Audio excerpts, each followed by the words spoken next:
Olha, quando nós somos crianças, nós sempre sonhamos com o impossível. E na magia da infância, nós brincamos de ser heróis, nós temos superpoderes, podemos voar. E certa vez, uma menina, nascida no pequeno município de Oswaldo Cruz, aqui no interior de São Paulo, decidiu brincar de ser esportista. E foi muito mais além nesse voo imaginário. Uma brincadeira que acabou transformando definitivamente a sua vida. Né? Do atletismo à natação, ela se apaixonou pelo basquete. E em pouco tempo fascinou os brasileiros com seu jeito espetacular de jogar. Um privilegiado que viu tudo isso. Então, com seus, vamos dizer, lances mágicos e certeiros, ela virou uma das rainhas das quadras, das cestas, conquistando com apenas, vê bem, 14 anos de idade, um lugar na seleção brasileira de basquete feminino. Então, e como toda rainha, ela escreveu seu nome definitivamente no cenário esportivo brasileiro. Se tornou referência e ganhou um título à altura das suas jogadas. Então, no quadro Grandes Mulheres de hoje, eu tenho a grande alegria de receber uma das atletas mais expressivas que o nosso país conheceu, nossa querida Magic Paula. E aí, bonitinha? Você tá boa? Não levanta, fica aí. Bem, você? Obrigada. Não sabe nem jogar basquete, tão bonitinha que é, né? Celcinho Teixeira, meu irmãozinho, obrigado pela liberação da sua estrela, viu? Obrigado à Record, mas fundamentalmente a você, Celso, pela liberação desta tua estrela para estar aqui conosco. Obrigado por ter vindo, viu, Paula? Adorei que você estivesse aqui com a gente. Bom, estava falando das infâncias que são muito recorrentes e parecidas, todas elas, né? E agora, seus pais sempre incentivaram você a praticar esportes, né? Isso ou não? Sim. Sim. Você criança ainda, eu peguei até anotei aqui, porque isso não é possível. Atletismo, xadrez, tênis de mesa, natação e, de repente, basquete. Como é que surgiu essa paixão pelo basquete? Eu acho que pela facilidade de ter nascido numa cidade pequena, né, de poder fazer tudo a pé, ir para a escola a pé, ir para o clube a pé. O meu dia a dia era período na escola e outro período eu ia ao clube. E tudo que tinha, né, tudo que aparecia, vamos montar uma escolinha de natação, eu me inscrevi, vamos fazer atletismo. Eu tinha esse... Tem até uma história interessante que eu cheguei um dia no clube e ia ter um torneio de xadrez. E quando eu olhei que só tinha uma menina que estava inscrita. Aí eu falei, bom, eu sei mexer as peças, mas eu não tenho técnica nenhuma, né? Mas como só tem uma inscrita, o que pode acontecer é eu voltar para casa com uma medalha de prata, né? Aí eu entrei, me inscrevi lá, acabei perdendo da menina, mas voltei para casa com uma medalhinha. Então, acho que eu tinha esse espírito da competição já dentro de mim, né? Então, chegava em casa, minha mãe trabalhava, meu pai também, à tarde, eu entrei na escolinha de natação. E quando eles iam, eu já estava nadando. Então, e até que pintou o basquete. O basquete acho que foi amor à primeira vista, assim. Eu comecei a frequentar o clube, eles montaram um time masculino e a cidade assistia os jogos e eu chegava no clube, eu via os meninos brincando de 21, que é um contra um, ou 2 contra 2, 3 contra 3, meia quadra, e eu comecei a brincar também. E aí eles montaram um time feminino, o professor Rui, que era um professor de desenho na cidade, resolveu montar um time feminino, e minha irmã mais velha começou a treinar. Só que eles não deixavam, a Cássia tinha 16 anos, eu estava com 10 anos, eles me achavam muito pequena, que eu era muito jovem, que eu não ia conseguir jogar com as meninas, mas eu venci pela insistência. Todo dia eu estava lá que tinha treino e pedia para minha irmã, pedir para ele ou pedia para ele. E aí um dia ele falou, entra aí, mas ele não sabia que eu já brincava ali com os meninos e eu já sabia fazer bandeja, eu já sabia bater bola e tudo. Aí quando eu comecei a treinar, que eles... aí a cidade começou a falar que eu ia chegar à seleção, mas para mim era uma brincadeira de rua aquilo. E quando foi que você percebeu que, de fato, você poderia ser uma profissional do esporte? Bom, foi tudo muito precoce. Com 10 anos eu comecei a treinar, 10 para 11 anos. Com 12 anos eu já fui morar fora de casa para jogar basquete. Meus pais achavam que se eu ficasse em Oswaldo Cruz, por eu não competir e tal, eu ia talvez ser um talento que iria morrer ali, né? Iria nascer e morrer ali. Aí eu fui para Assis, onde tinha um trabalho bem legal de formação, de categorias menores, disputava vários campeonatos.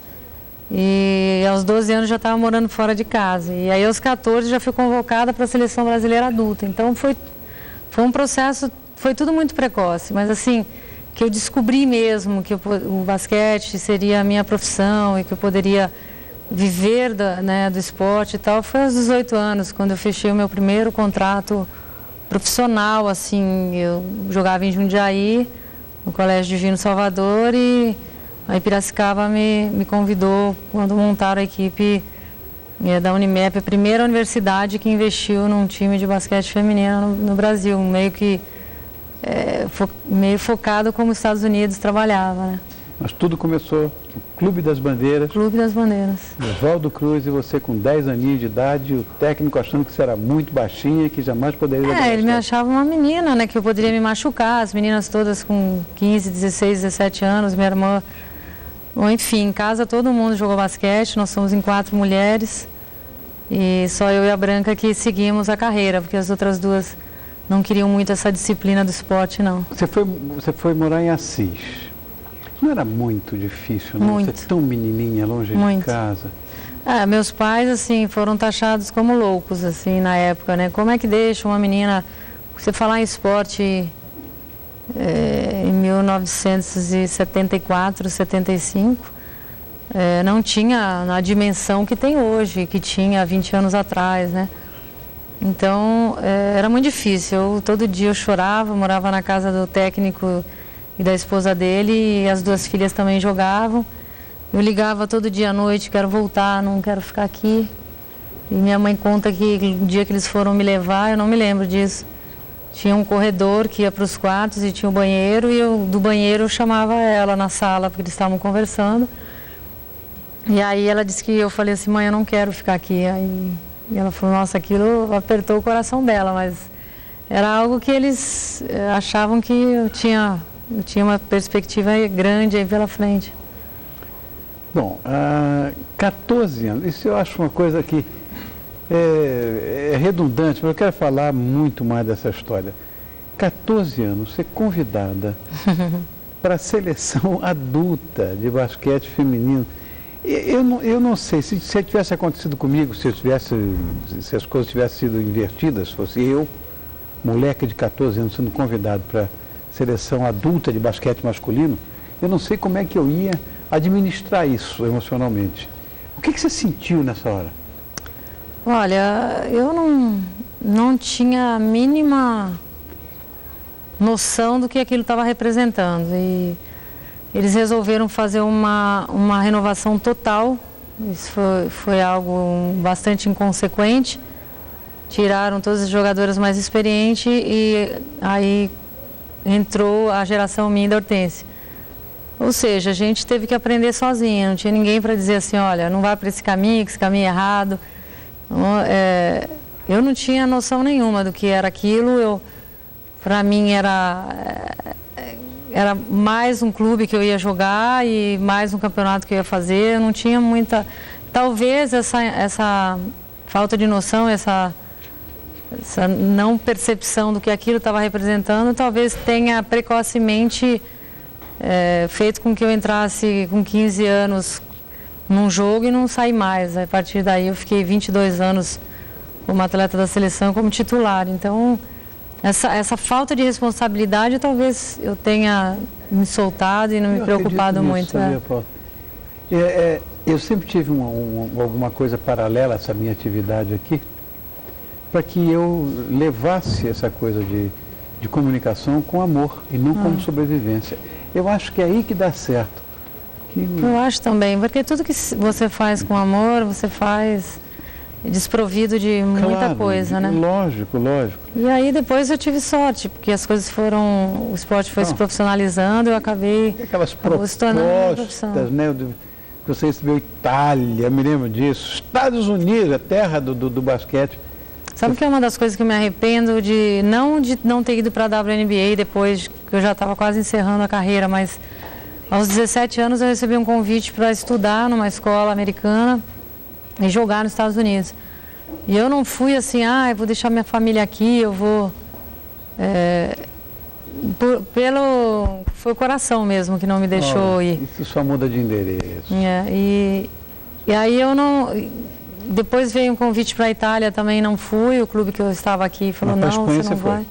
Aí eu fui para a Espanha. Tintoretto, de Madrid. Foi uma experiência incrível, eu queria conhecer um pouco que outros países faziam e tal. Eu tive o azar de chegar lá e torcer o meu joelho feio no segundo mês que eu estava lá.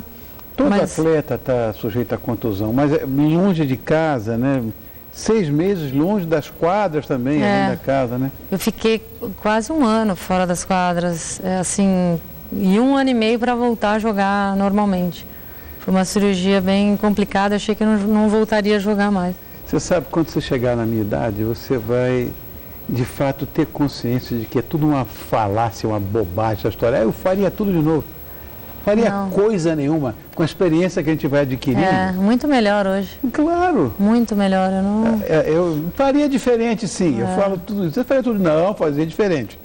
Com a experiência que a gente tem hoje, imagina. Mas eu acho que é um processo que a gente tem que viver, né? Eu acho que você tem que... sem dúvida. Você tem que viver, é aí que você aprende, a gente aprende. Infelizmente, ser humano assim, a gente aprende na dor, né? Sem dúvida. Então, acho que muitas coisas que aconteceram foram importantes para tirar da zona de conforto e transformações que acontecem também. E em 1990, por que você decidiu voltar para o Brasil? Eu tinha um contrato com 2 anos, de 2 anos com o Tintoretto, porque assim, eu percebi que naquele momento a Espanha ainda não trabalhava o esporte de uma maneira profissional. Hoje já é diferente, hoje a gente tem muitas jogadoras jogando lá, mas assim, eu falei, olha, eu ficar aqui talvez vai ser a decadência para mim, porque aqui eu treinava 6 horas por dia, lá eu treinava 1 hora, 1 hora e meia. As meninas trabalhavam, estudavam e iam fim da tarde para fazer 1 horinha de treino. Então eu comecei a ver que a coisa não era tão profissional como a gente fazia aqui. Eu acertei, porque depois veio o Pan-Americano, a gente foi campeão Pan-Americano, fomos campeãs do mundo, depois medalha de prata. Pan-Americano que foi, olha, todo mundo aqui no Brasil chorou. Pan-Americano de Havana, que você está falando. De Havana. Você falou da Hortência, né, que você citou a Hortência aí, que eu tenho ligação também com ela, de carinho, todos nós brasileiros temos também. O Fidel Castro, o cara lá. Foda. Olha o cara, olha você ali com ele. O cara ficou encantado com vocês, olha, estava ali. Foi engraçado porque ele, na hora da homenagem ali, das medalhas, de receber as medalhas no pódio, eu fui buscar minha máquina que estava no vestiário, para pedir para alguém tirar foto. E quando eu voltei, as meninas falaram, ele estava procurando você, perguntando de você. Eu falei, vocês estão brincando e tal. Aí quando ele foi entregar as medalhas, ele pediu para eu virar, falou que não ia dar. Aí fez o mesmo com a Hortência, entregou a medalha para toda a equipe. Aí ele volta e pede para que a gente descesse do pódio e pergunta assim, se já jogaram tão bem assim outras vezes. E aí a gente, numa humildade, respondemos já. Aí ele disse assim, não, hoje vocês estavam com uma mira laser, hoje vocês acabaram com o meu time e tal. Uhum. Então, e depois de 2 dias, a gente ainda estava lá em Havana e ele voltou a falar da dupla brasileira e tal. Aí quando a gente volta ao Brasil, que a gente tem a noção do que é esse momento, do que aconteceu, né? Dessa repercussão. Até hoje, né? Lógico. Esse ano está completando 20 anos isso. Foi em 91, nós estamos em 2011. Não é possível, Paulo. 20 já tem anos. 20? Meu Deus. Você começou a jogar com a Hortência em 92, não foi isso? Lá em Campinas? Não, com a Hortência desde a seleção, né? Mas em equipes, assim, em clubes, foi a primeira vez. A gente foi a primeira vez que um time de futebol abraçou uma equipe de basquete feminino. Ponte Preta, né? Ponte Preta, de Campinas. E nós tínhamos um time muito forte na época e ainda a Ponte Preta resolveu contratar a Hortência. Aí ficou chato, porque aí era jogar 10 minutinhos a gente já... E aí ficou meio chato pro basquete de uma maneira geral, desmotivante pra gente e desmotivante pro adversário, né? Você tem visto a Hortência? Eu vejo, não vejo com muita frequência, mas a gente se fala por telefone, às vezes se encontra em um lugar ou outro, né? E cada um toma o seu caminho, o seu destino, né? Existe uma competição que você considera a mais importante da sua carreira, que foi em 94 em Melbourne, na Austrália. Foi em Sydney. Em Sydney, né? Por quê?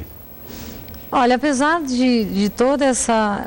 Eu considero assim, eu considero o PAN um momento, uma nova fase para o basquete feminino. Foi ali que a gente mostrou ao mundo que podíamos. Isso depois de 15 anos, a gente tentando chegar a um título importante, né?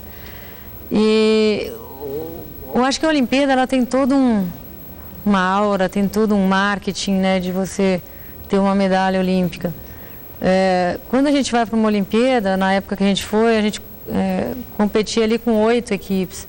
E o Mundial, nós tivemos que passar por 16 equipes. Então, eu acho assim que nós chegamos desacreditadas, ninguém imaginou que a gente pudesse chegar, sequer estar entre os 8 primeiros. Imagina chegar a uma final do Mundial e vencer o Mundial. Então, eu acho que ali foi um momento que nos credenciou a poder estar numa Olimpíada dali a 2 anos, a estar em Atlanta dali a 2 anos. Foi em 96, que foi medalha de prata. Nós jogamos a final com os Estados Unidos. Que valeu como ouro aquilo, não? Eu acho assim, hoje revendo e reavaliando, quando eu faço as minhas palestras e tal, e coloco esse momento de Atlanta, eu acho que a gente podia... Assim, nós jogamos muito mal essa final, fizemos uma competição brilhante, mas aquela coisa assim, a gente não pode se acomodar jamais na vida da gente. Sempre que pinta uma oportunidade, a gente dever cumprido, já chegamos a uma final olímpica. Eu acho que talvez essa oportunidade não surja mais na sua vida, e foi o que aconteceu, né? Mas assim, perdemos de 25 pontos de diferença na final, mas...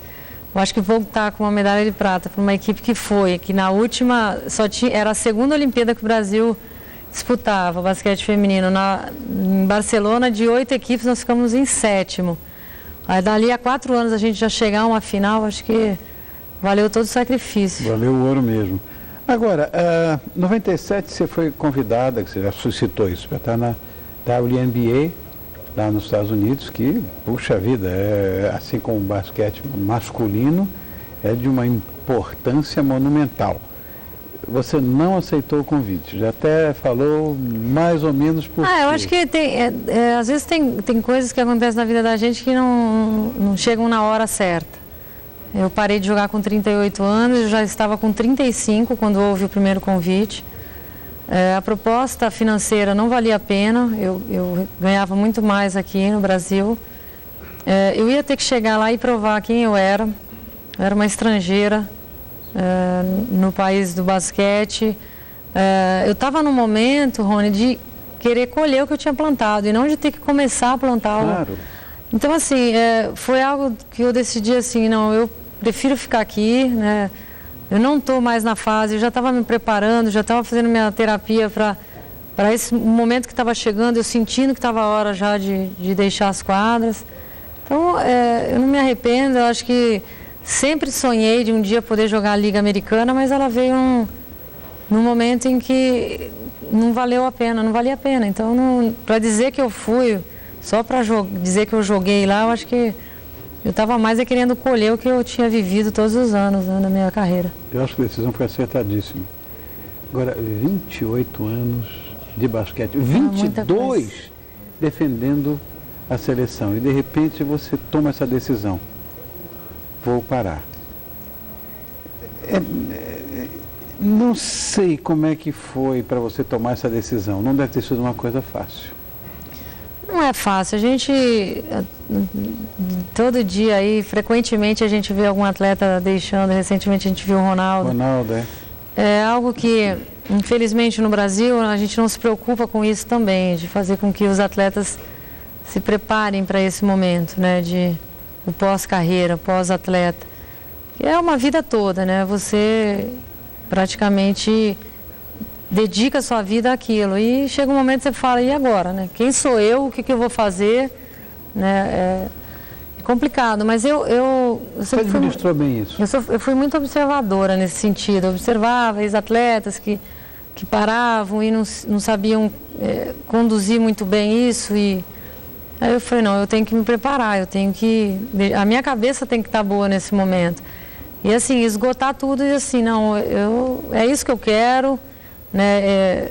Já deu a minha fase, já deu. E assim, foi a melhor coisa que eu fiz, porque na terapia eu fui entendendo um pouco esse processo e resolvi parar até antes do final do contrato que eu tinha. Eu jogava em Osasco, no BCN, e eu resolvi parar 6 meses antes, porque eu já estava numa fase assim que eu estava convivendo com outras gerações, com estilos diferentes de enxergar as coisas, e aquilo me incomodava um pouco. Essa grande mulher é comentarista esportiva, é palestrante, dá nó em pingo d'água e continua nos nossos corações como uma deusa, que na verdade ela é nossa diva do basquete, do esporte brasileiro, e nós todos aqui estamos honradíssimos com a presença de Magic Paula. Muito obrigado, meu amor. Obrigada a você. Adorei. Olha, quem pode, pode. Não? Obrigado. E olha, tão linda, olha. Dá uma olhada, ó. Socorro. Dá uma fechadinha nela aqui. Olha que coisa mais bonitinha. Olha. Olha ali, ó. Alô, polícia. Imagina. Obrigado, meu amor. Tudo de bom pra você. Obrigado, meu amor. Magic Paula, que grande mulher. Obrigado, meu amor. Obrigado, viu?